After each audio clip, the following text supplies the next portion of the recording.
మహాశివరాత్రి సందర్భంగా నల్లమల అడవులో శివనామస్మరణ మారుమోగుతుంది. ఇక పాదయాత్రగా మల్లన్న దర్శనానికి భక్తులు శివస్వాములు బారులు తీరుతున్నారు. పాదయాత్రగా వెళ్తున్న భక్తులకు SRS group Dwaraka real estate ఆధ్వర్యంలో అన్నదానం మెడికల్ క్యాంపు ఏర్పాటు చేశారు. గత 26 సంవత్సరాలుగా భక్తులకు అన్నదాన కార్యక్రమం నిర్వహిస్తున్నామంటున్నారు నిర్వాహకులు.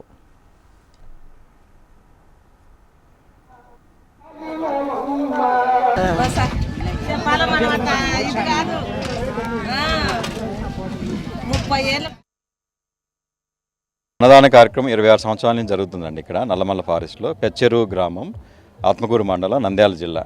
ఇక్కడ ఏంటంటే ఏ ఫెసిలిటీస్ ఉండవు. ఇది చెంచుగూడెము. ఇక్కడ ఎలక్ట్రిసిటీ కానీ వాటర్ ఫెసిలిటీస్ కానీ ఏమి ఉండవు అనమాట.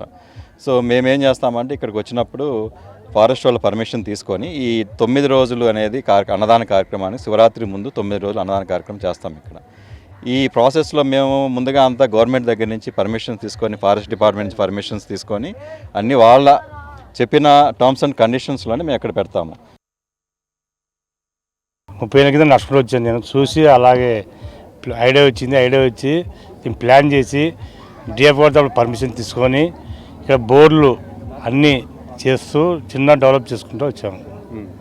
ఇక్కడ ఏమీ ఉండవు. ఇక్కడ జనరేటర్తో రన్ చేయాలి, లైటింగ్ కానీ ఏమి ఉండదు.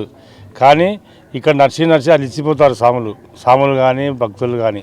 వాళ్ళకు ట్రీట్మెంట్ కాళ్ళకు నొప్పులు కానీ ఇక ఖచ్చితంగా వాళ్ళు భోంచేయాల్సిందే. తిని రెస్ట్ తీసుకొని మళ్ళీ పొద్దున్నే అర్లీ మార్నింగ్ వెళ్ళిపోతారు. వాళ్ళకి మొత్తం సౌకర్యాలు మేము చూసుకుంటాము.